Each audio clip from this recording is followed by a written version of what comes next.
하나님의 말씀을 들으시기를 바랍니다.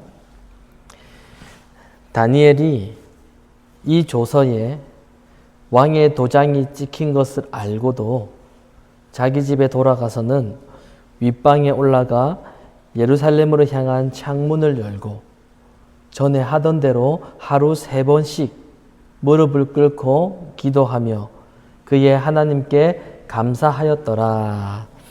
아멘. 오늘 주신 이 본문 말씀을 가지고 무너지지 않는 성전, 무너지지 않는 성전이란 주제로 하나님 말씀 증거하도록 하겠습니다. 오늘 본문은 사실은 다니엘서 6장 1절부터 처음부터 다 봐야 되지만은 제가 10절 한 구절만 본 데는 이 한 구절에 주목하기 위해서입니다. 먼저 본문의 배경을 좀 말씀을 드리면 솔로몬의 영적인 타락으로 인하여서 이스라엘은 북이스라엘과 남유다로 나누어지게 되었습니다. 그리고 끝내 북이스라엘은 그 당시에 강대국이었던 아수르에 의해서 정복을 당하게 되고 아래쪽에 있는 남유다는 북이스라엘이 멸망한 지 대략 한 150년 후에 새로운 강대국이었던 이 바벨론에 의해서 완전히 정복당하게 됩니다. 그런데 재밌는 것은 북이스라엘을 정복한 이 아수르의 식민정책, 그리고 남유다를 정복했던 바벨론의 식민정책은 서로가 조금 달랐습니다. 아수르는 자신들이 식민지로 삼았던 곳에 다른 나라 식민지 국가의 사람들을 이주시켜서 그 나라를 혈통적으로 섞이도록 그렇게 하였습니다. 이것 때문에 나중에 이 북이스라엘의 수도가 이 사마리아였는데 이 사마리아 사람들이 이 유대인들에게 혈통적으로 배척을 당하게 되는 그런 배경이 이제 그렇게 시작이 됩니다. 이제 신약에 와서는 이제 사마리아인이 되게 되는 것이죠. 그런데 남유다를 정복했던 이 바벨론의 식민 정책은 북이스라엘과 이 아수르의 식민 정책과 조금 달랐습니다. 이 바벨론은 식민지 국가의 사람들 중에서 특히 고위 관직에 있는 사람들을 자신의 나라인 이 바벨론 땅으로 포로로 잡아와서 자기화시키는 것입니다. 자기 문화도 가르치고 또 자기 언어도 가르치고 자기들의 종교와 관습을 그들에게 교육시키는 것이죠. 그 중에 오늘 본문에 나오고 있는 이 다니엘이 그것도 어린 나이에 바벨론으로 포로로 잡혀가게 되었습니다. 우리는 이 어린 나이에 잡혀온 다니엘이 어떻게 바벨론에서 우상을 거부했고 또 어떻게 하나님을 섬겼는지 우리는 아주 잘 알고 있습니다. 하나님께서 다니엘에게 꿈을 해석할 수 있는 은사를 주시고 또 이로 인해서 바벨론 왕의 꿈을 해석하도록 하나님께서 인도하셨습니다. 그래서 다니엘은 왕의 신임을 얻어서 이 나라를 관리하는 3명의 관리 총리들 가운데 한 명이 되었습니다. 그런데 다니엘이 다른 총리들과 또 다른 관리들보다 너무 탁월하여서 왕의 모든 신임을 다 얻게 되니까 왕의 모든 사랑을 다니엘이 한 몸에 다 받게 되니까 이들이 다니엘을 모함하게 됩니다. 질투하게 되는 거죠. 그의 여러 가지 면을 보았을 때 다니엘이 별로 흠이 없었어요. 찾으려고 해도. 아무런 흠이 없으니 찾고 찾다가 그들이 찾아낸 것이 바로 하나님에 대한 다니엘의 그 신앙이었다는 거예요. 그래서 그들은 다니엘이 가지고 있었던 그 믿음, 다니엘이 가지고 있었던 그 신앙, 그 하나를 흠잡아 가지고 함정에 빠뜨리게 되는 것입니다. 이게 바로 다니엘서 6장의 배경입니다. 그런데 오늘 본문 6장의 이 7절 말씀해 보시면은 이들이 이 질투하는 사람들이 다니엘을 질투하는 이 사람들이 왕에게 한 가지 법을 제안하게 되는데요. 그 내용이 뭐냐면은 30일 동안 왕에게만 기도하고 이 30일 동안 왕에게만 예배하고 그 외에 다른 신에게 기도하는 사람은 사자굴에 던져 놓읍시다 라는 겁니다. 그래서 왕은 이 제안을 당연히 기쁘게 수락하겠죠. 당연히 기쁘게 받아들입니다. 그래서 왕은 이 왕의 도장을, 이렇게 어인을 찍어서 이 금령이 바뀌지 못하도록 그렇게 확고하게 이 법령을 세워두게 됩니다. 여러분, 이들이 이러한 제안을 했던 이유는 다니엘이 날마다 하나님께 기도하고 있다라는 그 사실을 이들이 알고 있었기 때문입니다. 그것도 그냥 안 것이 아니라 다니엘이 언제 기도하는지, 그리고 하루에 몇 번씩 기도하는지 그들이 다 알고 있었다라는 겁니다. 그래서 이렇게 법을 만들어 놓고서는 이제 다니엘이 하루 3번씩 기도하러 자기 집에 오는 것을 이들이 숨어서 기다렸습니다. 숨어서 지켜봤습니다. 왜죠? 다니엘을 잡아 넣으려고. 증거가 있어야 되지 않겠어요? 그런데 문제는 여러분, 다니엘이 이것을 몰랐을까요? 그들이 자기를 모함하고 함정에 빠뜨리려고 하는 그 계획, 그 계략을 다니엘이 몰랐겠습니까? 그리고 자기가 이렇게 기도하러 올 때에 그들이 저기서 숨어가지고 지켜보고 있다는 것을 다니엘이 왜 몰랐겠습니까? 여러분, 다니엘은 모르지 않았습니다. 10절 말씀해 보시면은 다니엘이 이 조서에 왕의 도장이 찍힌 것을 알았다고 이야기하고 있습니다. 그 말은 지금 이 법이 누구의 제안을 통해서 어떻게 들어갔는지, 누구로부터 시작해서 어떻게 만들어졌는지 다니엘이 이미 알고 있었다라는 겁니다. 그럼에도 불구하고 다니엘은 오늘 본문에서 말씀하고 있는 것처럼 예루살렘을 향한 창문을 열고 원래 하던 대로 그대로 하루 3번씩 무릎을 꿇고 그의 하나님께 기도하였습니다. 다 알고 있으면서. 그런데 제가 이 부분에서 의문을 가졌던 것은 목숨의 위협 앞에서도 기도하고 있는 그 다니엘의 그 모습이 아니라 다니엘이 기도하는 그 방향입니다. 방향. 지금까지는 위험에 처해 있어도 타협하지 말고, 그리고 다니엘처럼 기도해야 된다라는 것만 그렇게 배웠는데, 그렇잖아요? 사자굴에 들어간다 할지라도, 사람들이 모함한다 할지라도 끝까지 타협하지 말고 열심히 기도해야 된다, 이렇게만 생각하고 그렇게 배웠는데, 오늘 제가 의문을 가진 것은 다니엘이 몇 번씩 기도하는 이 기도의 모습이 아니라 기도의 방향입니다. 방향. 다니엘은 왜 매일매일 예루살렘을 향해서 기도를 하였을까요? 그것도 덫에 걸려있는 것을 뻔히 알고 있으면서도 왜 여전히 자기 집으로 돌아가서 창문을 열고 굳이 예루살렘 방향으로 기도를 하였을까요? 이것이 저의 의문이었습니다. 좀 어디 이 은밀한 곳에 피해서 이렇게 하나님께 사람들 보지 않는 곳에 좀 피해서 그렇게 기도를 하면은 하나님께서 야, 이 비겁한 사람아 이렇게 이러시면서 다니엘을 벌하시겠습니까?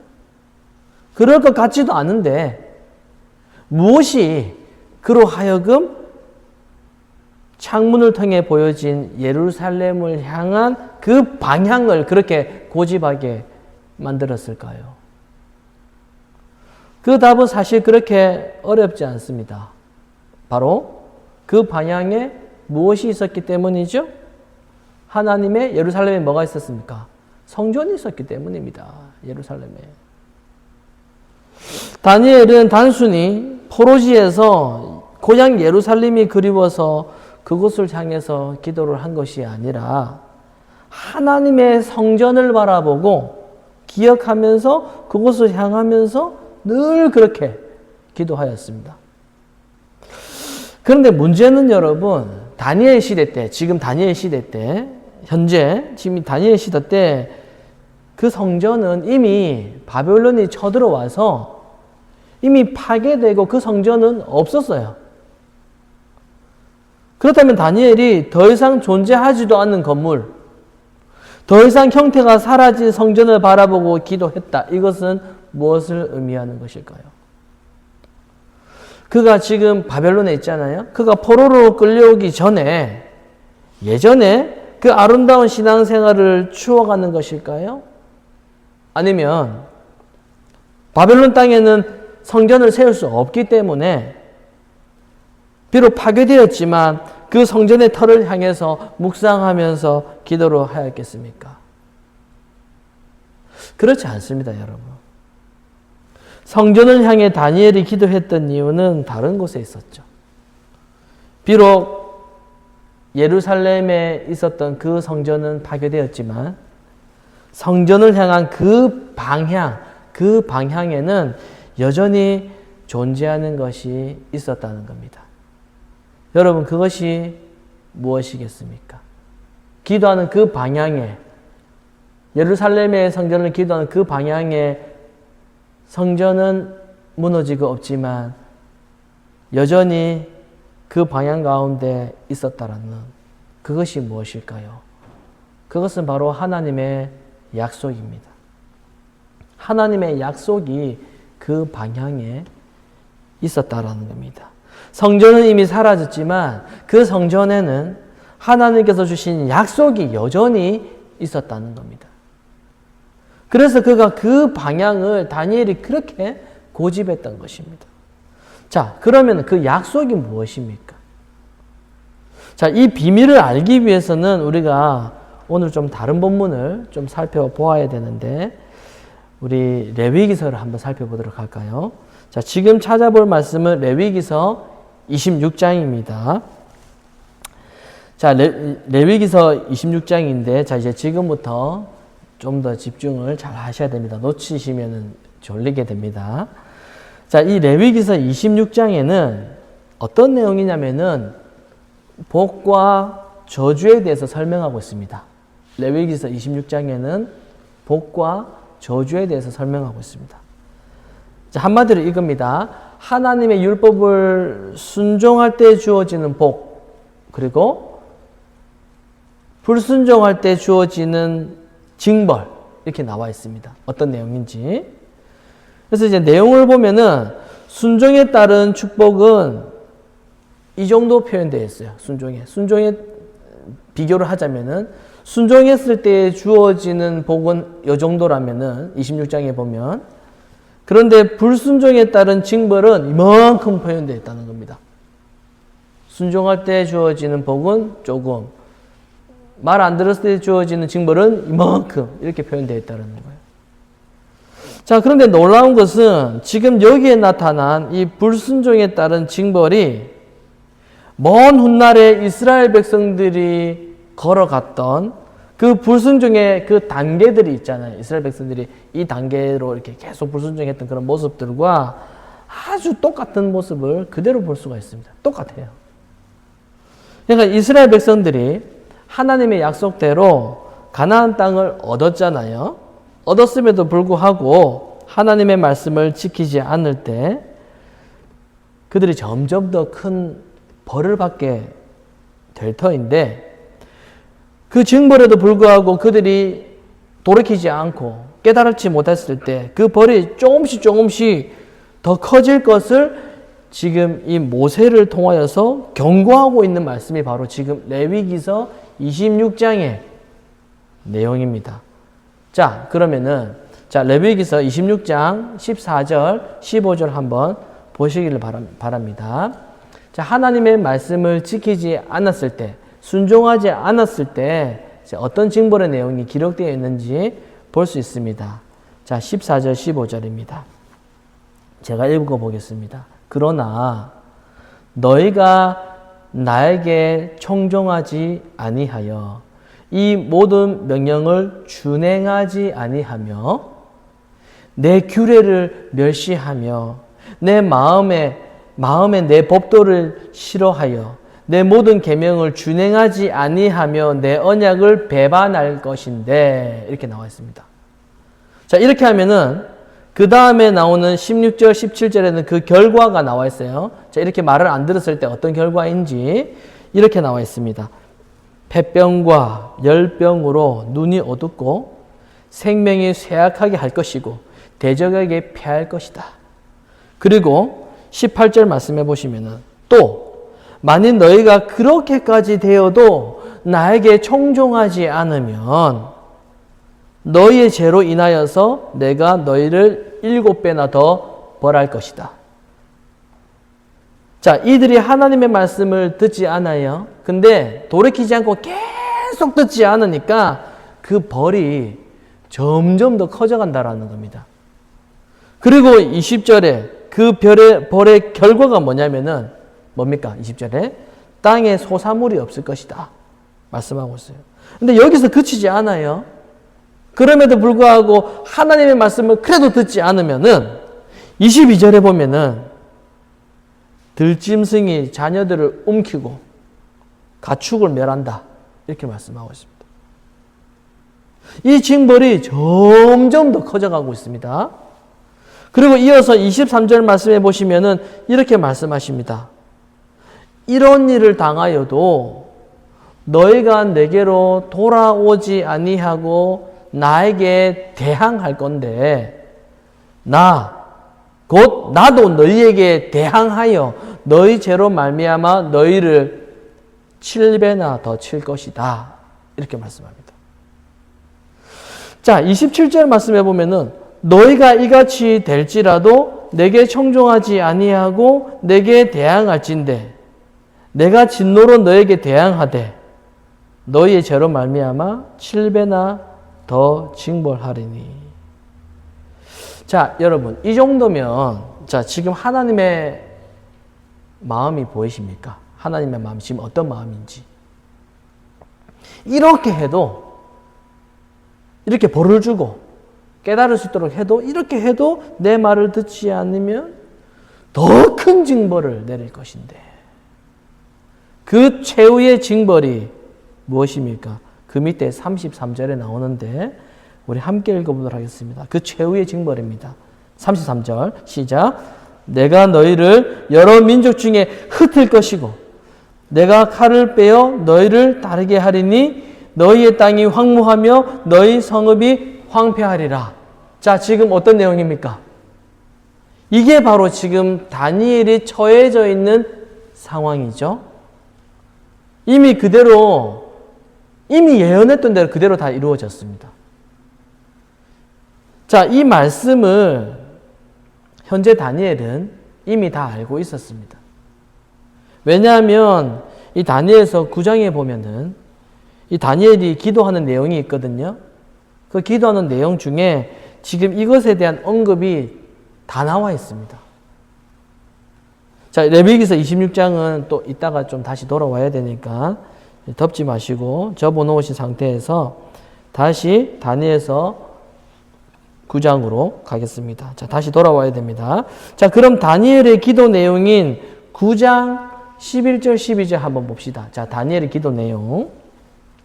자, 오늘 말씀과 관련해서 다니엘서 9장 11절 12절 한번 살펴보겠습니다. 자, 다니엘서 9장 11절 12절 우리 함께 읽겠습니다. 다니엘의 기도입니다. 온 이스라엘 시작. 온 이스라엘이 주의 율법을 범하고 치우쳐 가서 주의 목소리를 듣지 아니하였으므로 이 저주가 우리에게 내렸으되 곧 하나님의 종 모세의 율법에 기록된 맹세대로 되었사오니 이는 우리가 주께 범죄하였음이니이다. 주께서 큰 재앙을 우리에게 내리사 우리와 및 우리를 재판하던 재판관을 쳐서 하신 말씀을 이루셨사오니 온 천하의 예루살렘에서 일어난 일 같은 것이 없나이다. 자, 여러분, 지금 11절에서 포로가 된 자기 민족의 저주가 예전에 모세의 율법에 기록된 그 맹세대로 그대로 되었다라고 했습니다. 그리고 12절에는 뭐라고 이야기합니까? 이게 영어 성경에는 이게 좀 더 명확하게 표현되어 있는데 좀 직역을 해보면은 이렇게 나와 있어요. 자, 주님께서 큰 재앙을 우리에게 내리신 것인데 이는 우리와 우리 지도자들을 향하여 경고하신 말씀을 이루신 것이다. 이렇게 나와 있습니다. 그 재앙의 경고가 어디에 나왔습니까? 바로 우리가 앞에 살펴보았던 레위기서 26장의 내용이죠. 자, 여러분 지금 이 다니엘이 포로지에서 이제 자기 백성들이 왜 이방 땅까지 와서 포로로 끌려왔는지 그 이유를 말씀하고 있는 이 레위기서 26장의 내용을 현재 포로로 끌려온 그 장소에서 다니엘을 보고 있다라고 한번 생각해 보십시오. 지금 다니엘이 바벨론으로 포로로 잡혀왔잖아요. 사람들은 다 힘들어하고 있고 그 상황 가운데서 지금 다니엘이 이 율법, 이 레위기서 26장의 이 내용을 지금 보고 있다고 한번 생각해 보십시오. 옛날에 그 과거에 이스라엘 백성들이 하나님의 말씀을 순종하지 않았을 때 하나님께서 주시는 그 징벌이 점점 더 커져갔다는 그런 어떤 예언의 그런 말씀들을 지금 현재 상황 가운데 다니엘이 보고 있습니다. 그 마음이 어떻겠습니까? 얼마나 이 마음 가운데 그의 눈물이 깊었겠습니까? 왜 우리가 지금 이런 처지가 되었는가? 왜 우리가 지금 이렇게까지 이 모양이 되었는가? 말씀 가운데 지금 그대로 그렇게 이야기하고 있는 것입니다.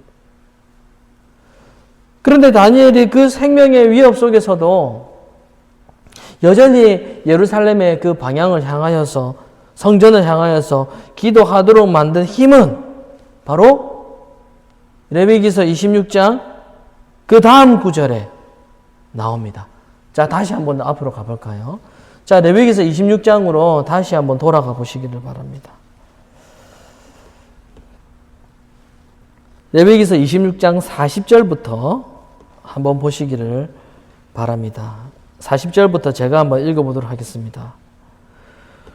그들이 나를 거스른 잘못으로 자기의 죄악과 그들의 조상의 죄악을 자복하고 또 그들이 내게 대항함으로 나도 그들에게 대항하여 내가 그들을 그들의 원수의 땅으로 끌어갔음을 깨닫고 그 할례받지 아니한 그들의 마음이 낮아져서 그들의 죄악의 형벌을 기쁘게 받으면 내가 야곱과 맺은 내 언약과 이삭과 맺은 내 언약을 기억하며 아브라함과 맺은 내 언약을 기억하고 그 땅을 기억하리라. 자, 그 다음 44절입니다. 이건 함께 읽겠습니다. 44절 시작. 그런즉 그들이 그들의 원수들의 땅에 있을 때에 내가 그들을 내버리지 아니하며 미워하지 아니하며 아주 멸하지 아니하고 그들과 맺은 내 언약을 패하지 아니하리니 나는 여호와 그들의 하나님이 됨이니라. 아멘. 여러분이 지금 다니엘 시대로 한번 돌아가서 지금 그 상황 가운데 있다고 한번 상상해 보시기를 바랍니다.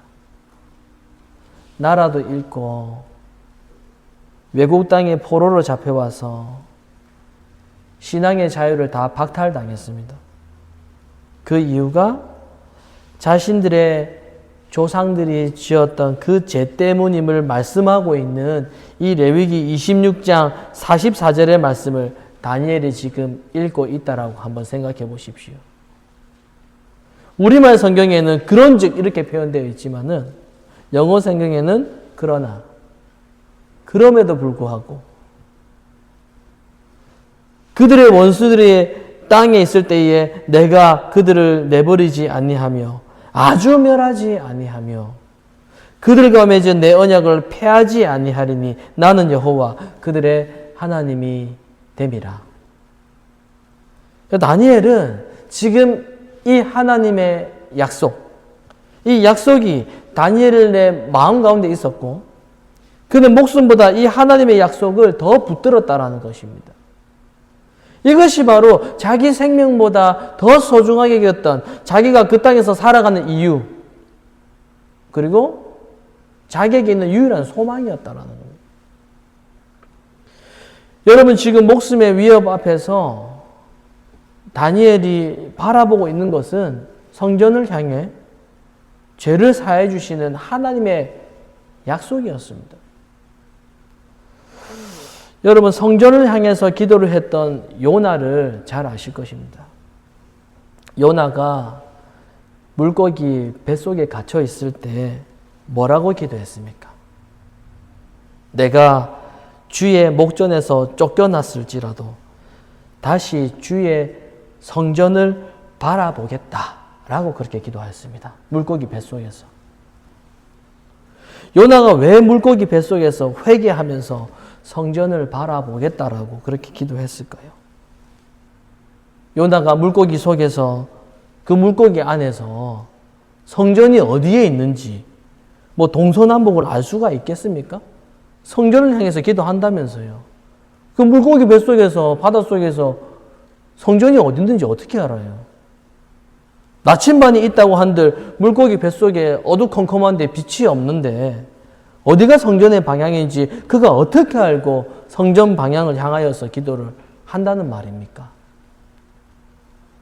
그러니까 이 말은 성전에 있는 이 하나님의 죄를 사해 주시는 용서의 약속을 기억하고 그 약속을 의지하겠다라는 뜻이죠. 바로 그곳에 죄를 사해 주시는 하나님의 자비와 그 약속이 성전 안에 있는 것을 이 요나도 알았다라는 것입니다.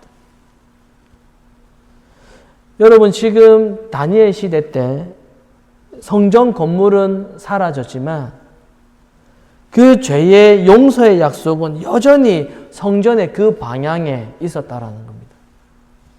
왜 그렇습니까? 그 성전이 나중에 다시 세워질 것이기 때문에 그렇게 그랬을까요? 그게 아니죠.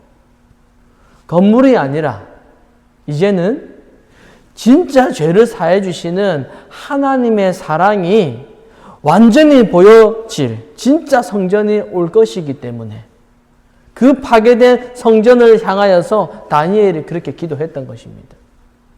다시 세워질 그 건물을 생각한 것이 아니라 이제는 진짜 성전을 바라보고 기도했다라는 겁니다. 여러분, 성경에서 말씀하고 있는 하나님의 사랑, 성경에서 말씀하고 있는 하나님의 사랑이라고 하는 건 우리를 죄에서 구해 주시겠다라는 이 하나님의 약속을 하나님께서 이루시는 그러한 사랑을 말씀하고 있는 겁니다. 하나님의 사랑이라고 하는 것은 우리에게 뭘 주고 어떻게 해주고 성공하게 해주고 하는 것이 아니라 성경에서 말씀하고 있는 하나님의 사랑이라고 하는 건 우리를 죄에서 구해 주신다. 이 하나님의 약속을 하나님께서 이루어 가시는 그 사랑, 그걸 말씀하고 있는 거예요. 이 하나님의 사랑이 그러면 어떻게 드러났습니까? 우리가 아직 죄인 되었을 때 예수 그리스도께서 우리를 위하여 죽으심으로 하나님께서 우리에 대한 자기 사랑을 확증하셨다라는, 예수님께서 우리를 위하여 죽으심으로 우리의 죄를 사해 주시는 하나님의 사랑과 그 은혜가 실현된 곳은 성전 건물 자체가 아니었습니다. 그것은 진짜 성전을 미리 보여주시는 모형에 불과했습니다. 진짜 성전의 실체는 바로 예수님이라는 거죠. 그래서 예수님께서 이 땅에 사역하실 때 뭐라고 말씀하셨습니까? 이 성전을 헐라. 이 성전을 헐라. 내가 사흘 만에 내가 다시 세운다. 이렇게 말씀하지 않았습니까? 3일 만에 다시 세워질 성전. 십자가에서 죽으시고 사흘 만에 다시 부활하신 자신의 몸을 가리키는 거 아니겠습니까? 그것이 주님이 말씀하신 진짜 성전인 것이죠. 진짜 성전. 그런데 여러분, 지금 다니엘이 기도하고 있는 이 방향은 어디였겠습니까?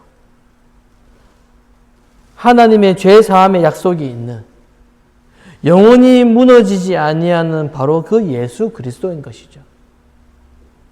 다니엘은 이미 무너져버린 성전 건물, 다시 세운다 한들 또 무너질 그 예루살렘에 있는 그 성전, 그것을 바라보고 기도한 것이 아니라 영원히 무너지지 아니할 진짜 참된 성전이신 예수 그리스도를, 다니엘이 그분을 바라보고 기도를 했다라는 것입니다.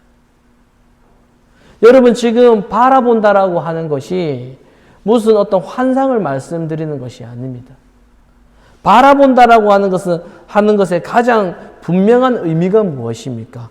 분명하게 느끼고 분명하게 확신한다라는 거예요. 그분이 진짜 살아계시고, 그분이 나의 죄를 속죄하시고, 그분이 나와 함께 하신다라는 것에 대한 믿음이 아주 충만하다라는 겁니다. 아주 강한 확신이 있다라는 거죠. 너무 분명한데, 너무 확신이 드는데, 너무 소망하는데 바로 그것을 바라본다라는 겁니다. 지금 다니엘이 하나님의 약속을 믿고 의지하면서 지금 자기 평생의 기도를 하고 있는데, 심지어 지금 자기 목숨의 위협 앞에서도 다니엘은 자기 목숨과 하나님의 그 약속을 바꿀 정도로 그 하나님의 약속을 보는 가운데 바로 예수 그리스도를 바라보고 그렇게 기도했다라는 거예요. 자, 그렇다면 여러분, 우리는 어떤 하나님의 약속을 붙들고 기도하고 있을까요? 어떤 죄로 인하여서, 우리는 어떤 허물로 인하여서 근심하여 걱정하고 있습니까? 죄를 사해 주시는 이 은혜의 약속을 붙드셔야 됩니다. 이스라엘 백성들이 포로로 끌려가기까지 하나님이 그들을 보시기에 그들의 죄악이 얼마나 심각했습니까? 그런데 그 하나님의 약속이 무엇입니까? 그럼에도 불구하고 내가 너희를 어떻게 하겠다고요? 버리지 않겠다라고 하죠. 그 약속을 여러분 꼭 붙드시기를 바랍니다. 사랑하는 성도 여러분, 성도가 이 땅에 살아가면서 가장 기쁠 때가 언제입니까? 원하는 대로, 소원대로 물질도 없고, 뭐 좋은 자리 얻을 때가 아니죠. 뭐 자녀가 뭐 인류대학 가고, 뭐 좋은 직장 가는 것도 아니죠. 물론 그럴 때도 기쁨이 있을 수도 있죠. 그러나 우리가 성도로 살아가면서 제일 기쁠 때는 나의 허물을 다 용서해 주시고 그분의 그 십자가 사랑을 내가 예전에 깨달았을 때보다 더 깊게, 예전에 깨달았을 때보다 더 새롭게 발견하게 될 때, 바로 그때가 가장 성도에게는 즐겁다라는 것입니다. 내가 예수를 믿어서 그렇게 좋았는데, 그런 경험 있으시잖아요. 내가 예수를 믿어서 그렇게 좋았는데 그 용서와 그 자비의 은혜가 어느 날 정말 새롭게 다가왔을 때, 마치 내가 이전에 예수를 잘못 믿은 것처럼, 마치 내가 이전에 예수를 믿은 것이 거짓된 것처럼 이 은혜가 이렇게 놀라운 것이었나?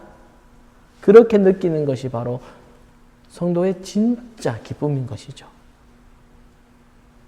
우리가 하나님의 은혜를 받고 말씀의 깨달음이 있었을 때 내가 잘못 믿었구나, 이런 깨달음이 있을 때 그게 진짜 기쁨이라는 것입니다. 여러분, 주님께서 왜 때로는 우리에게 물질의 시험을 허락하시고 또 때로는 뭐 직장이나 뭐 사업이나 뭐 가정이나 혹은 건강, 뭐 자녀 문제로 그렇게 근심하고 낙심하도록 왜 그렇게 하시겠습니까? 왜 그런 일이 일어나게 하시겠습니까? 모든 것은 하나님의 주권인데. 그것은 바로 나도 모르는 내 마음속 깊은 그 중심을 하나님께서 보여주시는 것입니다. 내 마음이 어디에 빼앗겨 있는지 하나님이 그거 보여주시는 것입니다. 나에게 이런 문제가 찾아오지 않았을 때는 알지 못했던 나의 약함과 그 허물을 하나님께서 보여주시는 것입니다. 나의 믿음이라는 것이, 나의 신앙의 의지라는 것이 그분의 변함이 없고 끊임이 없는 그 은혜가 없이는 얼마나 내가 가지고 있는 이 믿음이 지푸라기가 같은지 주님께서 우리에게 그거 보여주시는 것입니다. 그것을 봐야지만이 성경이 말하는 그 진정한 기쁨, 그리고 그 진정한 즐거움을 우리가 누릴 수가 있습니다. 그러니 사랑하는 여러분, 무엇이 여러분의 문제입니까? 무엇이 우리의 문제입니까? 무엇에 나는 나의 마음을 그곳에 빼앗겨 있습니까? 성전을 바라보고 기도하시기를 바랍니다. 성전을. 영원히 무너지지 아니할 성전에 하나님의 자비가 있고 하나님의 약속이 있습니다. 그 약속이 무너지지 아니할 영원한 성전. 그 영원한 성전 되시는 누구요? 예수 그리스도를 바라보시고 또 바라보시고 묵상하시고 또 묵상하시고, 그러면 주님이 우리를 더 깊은 영역에서 우리를 다스리시고 우리 마음 가운데서는 기쁨과 즐거움과 그 감격이 다시금 넘쳐날 것이고, 또 그렇게 믿고 또 그렇게 기도하시는 저와 여러분이 되시기를 간절히 소망합니다.